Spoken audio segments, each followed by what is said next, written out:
ಮತ್ತಾಯನು ಬರೆದಂತ ಸುವಾರ್ತೆ 5ನೇ ಅಧ್ಯಾಯ 44ನೇ ವಾಕ್ಯ. ಆದರೆ ನಾನು ನಿಮಗೆ ಹೇಳುವುದೇನೆಂದರೆ, ನಿಮ್ಮ ವೈರಿಗಳನ್ನು ಪ್ರೀತಿಸಿರಿ, ನಿಮ್ಮನ್ನು ಹಿಂಸೆ ಪಡಿಸುವವರಿಗೋಸ್ಕರ ದೇವರನ್ನು ಪ್ರಾರ್ಥಿಸಿರಿ. ಈ ವಾಕ್ಯದಲ್ಲಿ ಯೇಸು ಕ್ರಿಸ್ತನು ಮೋಶೆಯ ಧರ್ಮಶಾಸ್ತ್ರಕ್ಕೆ ಮೀರಿದಂತ ಪರಿಶುದ್ಧತೆಯು ನಮ್ಮಲ್ಲಿ ಅವಶ್ಯಕವಾಗಿದೆ ಎಂಬುದಾಗಿ ತಿಳಿಸಿ ನುಡಿದಂತ ಸಂಗತಿಗಳನ್ನ ವಿವರಿಸಲಾಗಿದೆ. ನೋಡುವಂತ ಸಮಯದಲ್ಲಿ ನಿನ್ನ ನೆರೆಯವನನ್ನು ಪ್ರೀತಿಸಿ ನಿನ್ನ ವೈರಿಯನ್ನು ಹಗೆ ಮಾಡಬೇಕೆಂದು ಹೇಳಿದೆಯಷ್ಟೇ.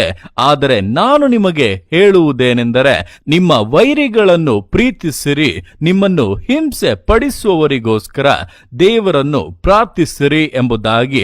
ಅಂದ್ರೆ ಯೇಸು ಕ್ರಿಸ್ತನು ಇಲ್ಲಿ ನಿಮ್ಮನ್ನು ಹಿಂಸೆ ಪಡಿಸುವವರಿಗೋಸ್ಕರ, ನಿಮ್ಮನ್ನು ದ್ವೇಷಿಸುವವರಿಗೋಸ್ಕರ ಪ್ರಾರ್ಥನೆ ಮಾಡಿರಿ ಎಂಬುದಾಗಿ ಹೇಳುತ್ತಾ ಇದ್ದಾರೆ. ಆದರೆ ಅದಕ್ಕಿಂತ ಮುಂಚಿತವಾಗಿ ನಿಮ್ಮ ವೈರಿಗಳನ್ನು ಪ್ರೀತಿಸಿರಿ ಎಂಬುದಾಗಿ ಹೇಳುತ್ತಾ ಇರುವಂಥದ್ದು. ಅಂದ್ರೆ ನಿಮ್ಮ ವೈರಿಗಳನ್ನು ಪ್ರೀತಿಸಿ ಅನಂತರ ಅವರಿಗಾಗಿ ದೇವರನ್ನು ಪ್ರಾರ್ಥಿಸಿರಿ ಎಂಬುದಾಗಿ ಸ್ಪಷ್ಟವಾಗಿ ತಿಳಿಸುತ್ತಾ ಇರುವಂಥದ್ದು. ಅಂದ್ರೆ ನಮ್ಮ ಪ್ರಾರ್ಥನೆಗಳಿಗೆ ಮುಂಚೆ ಸ್ವಭಾವಗಳಲ್ಲಿ ವ್ಯತ್ಯಾಸಗಳು, ನಮ್ಮಲ್ಲಿ ರೂಪಾಂತರಗಳು, ದೇವರು ಒಪ್ಪುವಂತ ಆ ಬದಲಾವಣೆಗಳು ಉಂಟಾಗಬೇಕು. ಆಗಲೇ ನಮ್ಮ ಪ್ರಾರ್ಥನೆಗಳು ಪ್ರತಿಫಲವನ್ನ ಕೊಡಲಿಕ್ಕೆ ಸಾಧ್ಯವಾಗುವಂಥದ್ದು. ಆದ್ದರಿಂದ ನಾವು ವೈರಿಗಳಿಗೋಸ್ಕರ ಪ್ರಾರ್ಥಿಸುವಾಗ ಮೊದಲನೇದಾಗಿ ಅವರನ್ನು ಪ್ರೀತಿಸಿ ನಂತರ ಅವರಿಗೋಸ್ಕರ ಪ್ರಾರ್ಥಿಸಬೇಕು. ಹಾಗೆ ನಮ್ಮ ಅವಶ್ಯಕತೆಗಳಿಗೋಸ್ಕರ ಪ್ರಾರ್ಥಿಸುವಾಗ ಮೊದಲನೇದಾಗಿ ನಮ್ಮ ಹೃದಯದಲ್ಲಿ ಆ ನಂಬಿಕೆಯನ್ನ ದೃಢವಾಗಿ ಇಟ್ಟುಕೊಂಡು ಕರ್ತನು ನಮ್ಮ ಅವಶ್ಯಕತೆಗಳನ್ನ ಪೂರೈಸುವ ದೇವರು ಎಂಬುದನ್ನ ತಿಳಿದು ಸ್ಪಷ್ಟವಾಗಿ ಆತನ ಬಳಿಯಲ್ಲಿ ಭಿನ್ನಯಿಸಬೇಕು. ಹಾಗೆ ಯಾವುದೇ ಒಂದು ಅದ್ಭುತಕ್ಕಾಗಿ, ಯಾವುದೇ ಒಂದು ಬಿಡುಗಡೆಗಾಗಿ ಕೇಳುವಂತ ಸಮಯಗಳಲ್ಲಿ ಕೂಡ ನಮ್ಮಲ್ಲಿ ಆ ರೂಪಾಂತರವು ಉಂಟಾಗಿ, ನಮ್ಮಲ್ಲಿ ಆ ಬದಲಾವಣೆಯು ಉಂಟಾಗಿ, ಕಪಟತನಗಳನ್ನ, ದೇವರಿಗೆ ಒಪ್ಪದೇ ಇರುವಂತ ವಿಷಯಗಳನ್ನ ತೆಗೆದು ಹಾಕಿ ನಾವು ಪ್ರಾರ್ಥಿಸುವಂತ ಸಮಯದಲ್ಲಿಯೇ ಸ್ಪಷ್ಟವಾದಂತ ಉತ್ತರಗಳನ್ನ, ಪ್ರಾರ್ಥನೆಗಳ ಶ್ರೇಷ್ಠವಾದಂತ ಪ್ರತಿಫಲಗಳನ್ನ ನಾವು ಕಾಣಬಹುದಾಗಿದೆ. ಆದ್ದರಿಂದ ದಿವಸಗಳಲ್ಲಿ ನಮ್ಮ ಪ್ರತಿಯೊಂದು ಪ್ರಾರ್ಥನೆಗಳ ಹಿಂದೆಯೂ ನಮ್ಮಲ್ಲಿ ಒಂದು ಬದಲಾವಣೆ, ನಮ್ಮಲ್ಲಿ ಒಂದು ಸ್ಪಷ್ಟವಾದಂತ ರೂಪಾಂತರ, ದೇವರು ಒಪ್ಪುವಂತ ರೀತಿಯ ವ್ಯತ್ಯಾಸಗಳು ಉಂಟಾಗಲೇಬೇಕು. ಆಗಲೇ ನಮ್ಮ ಪ್ರಾರ್ಥನೆಗಳು ಕೂಡ ವ್ಯತ್ಯಾಸಗಳನ್ನ ಉಂಟು ಮಾಡುವಂಥದ್ದು ಎಂಬುದನ್ನ ತಿಳಿದವರಾಗಿ, ದೇವರಿಗೆ ಇಷ್ಟವಿಲ್ಲದೆ ಇರುವಂತ ಒರಟು ಸ್ವಭಾವಗಳನ್ನ, ದ್ವೇಷವನ್ನ, ಕಹಿತನವನ್ನ, ಹಗೆಯನ್ನ, ಇಲ್ಲಸಲ್ಲದ ಪಾಪದ ದುರಾಲೋಚನೆಗಳನ್ನ ಕಿತ್ತು ಹಾಕಿ ಸೈತಾನನಿಗೆ ಸ್ವಲ್ಪವೂ ಕೂಡ ಅವಕಾಶ ಕೊಡದೆ ದೇವರ ಸ್ವಭಾವವನ್ನು ಧರಿಸಿಕೊಂಡವರಾಗಿ ಆತನ ಚಿತ್ತವನ್ನ ನೆರವೇರಿಸಿ ಆತನ ಉದ್ದೇಶವನ್ನ ಪರಿಪೂರ್ಣಗೊಳಿಸತಕ್ಕಂತ ವಿಧೇಯತೆಯ, ದೃಢತೆಯ, ನಂಬಿಗಸ್ತತೆಯ ವಿಶ್ವಾಸ ಜೀವಿತಗಳನ್ನ ಮುನ್ನಡೆಸೋಣ.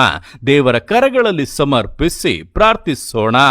ಯೇಸುವೆ ಸ್ತೋತ್ರ ರಾಜ, ಕೊಟ್ಟಂತ ದಿವಸಕ್ಕೋಸ್ಕರ ಸ್ತೋತ್ರ ಕರ್ತನೆ. ಈ ದಿವಸ ನಿನ್ ಕರಗಳಲ್ಲಿ ಸಮರ್ಪಿಸ್ತೇನೆ. ಪ್ರತಿಯೊಂದು ಜೀವಿತಗಳ ನೀನ್ ಆಳ್ವಿಕೆ ಮಾಡು, ಬಲಪಡಿಸು ಕರ್ತನೆ.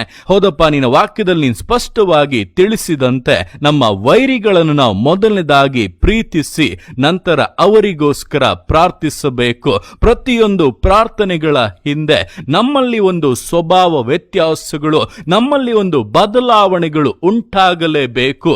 ಆಗಲೇ ನಮ್ಮ ಪ್ರಾರ್ಥನೆಗಳು ಆ ಬದಲಾವಣೆಗಳನ್ನ ಉಂಟು ಮಾಡಲಿಕ್ಕೆ ಸಾಧ್ಯ ಎಂಬುದಾಗಿ ನಿನ್ನ ವಾಕ್ಯದ ಮೂಲಕ ಸ್ಪಷ್ಟವಾಗಿ ನಮ್ಮೊಟ್ಟಿಗೆ ಮಾತನಾಡಿದಂತ ದೇವರೇ, ಅಪ್ಪ, ಈ ಸಮಯದಲ್ಲಿ ರಾಜ ಅದಕ್ಕೋಸ್ಕರ ಪ್ರತಿಯೊಬ್ಬೊಬ್ಬರು ಕೂಡ ಸಮರ್ಪಿಸಿ ಕೊಡಲಿ. ತಮ್ಮ ಜೀವಿತದಲ್ಲಿ ನೀನು ಅಪೇಕ್ಷಿಸುವಂತ ರೂಪಾಂತರಗಳು, ವ್ಯತ್ಯಾಸಗಳು, ಬಿಡುಗಡೆಗಳು ಉಂಟಾಗಲಿ ಯೇಸುವಿನ ನಾಮದಲ್ಲಿ. ಅಪ್ಪ ತಂದೆಯೇ, ಜೀವಿತಗಳು ಅಪ್ಪ ಮಾಡುವಂತ ಪ್ರತಿಯೊಂದು ಪ್ರಾರ್ಥನೆಗಳಲ್ಲಿ ಕೂಡ ವಿಶೇಷತೆಗಳನ್ನ ಕಂಡು ನಿನ್ನ ಬಲದ ಪರಾಕ್ರಮ ಕಾರ್ಯಗಳನ್ನ ಅನುಭವಿಸುವಂತೆ ಈ ದಿವಸಗಳನ್ನ ನೀನ್ ಮಾರ್ಪಡಿಸು. ಜೀವಿತದಲ್ಲಿರುವಂತ ಎಲ್ಲ ಕಷ್ಟಗಳು, ಸಮಸ್ಯೆಗಳು, ಹೋರಾಟಗಳು, ಎಲ್ಲ ಶತ್ರುವಿನ ಬಾಧೆಗಳು, ಅನಾರೋಗ್ಯಗಳು, ಎಲ್ಲ ಬಂಜತನ, ನಿರಾಸೆಗಳು, ನಿರುದ್ಯೋಗಗಳು, ಎಲ್ಲ ಬರುಡಾದಂತ ಅವಸ್ಥೆಗಳು ಯೇಸು ಕ್ರಿಸ್ತನ ನಾಮದಲ್ಲಿ ಈ ಸಮಯದಲ್ಲಿ ನೀಗಿ ಹೋಗಲಿ. ಅದ್ಭುತವಾದಂತ ಬಿಡುಗಡೆಯು, ಜಯವು ಜೀವಿತಗಳಲ್ಲಿ ಉಂಟಾಗಲಿ. ಯೇಸುವೆ, ನಿನ್ನ ವಿಶೇಷವಾದಂತ ಆಶೀರ್ವಾದ ಆಶೀರ್ವಾದಗಳಲ್ಲಿ ಜೀವಿತಗಳನ್ನು ನೀನು ಅಲಂಕರಿಸು ಕರ್ತನೆ. ನೀನು ಆ ರೀತಿಯಾಗಿ ಮಾಡುವುದಕ್ಕೋಸ್ಕರ ನಿನಗೆ ಸ್ತೋತ್ರಗಳು. ಪ್ರತಿಯೊಂದು ಜೀವಿತಗಳ ನಿನ್ನ ಕರಗಳಲ್ಲಿ ಸಮರ್ಪಿಸ್ತಾ ಇದ್ದಾನೆ. ಆಶೀರ್ವದಿಸು, ಮಾನಿಸು, ಘನಪಡಿಸು. ಎಲ್ಲವೂ ನಿನ್ನ ಕರಗಳಲ್ಲಿ ಸಮರ್ಪಿಸಿ ಎಲ್ಲ ಸ್ತುತಿಗನ ಮಾನ್ಮಲಿನೊಬ್ಬನಿಗೆ ಸಲ್ಲಿಸಿ ಯೇಸುವಿನ ನಾಮದಲ್ಲಿ ಬೇಡುತ್ತೆ ನಮ್ಮ ತಂದೆಯೇ. ಆಮೇನ್, ಆಮೇನ್.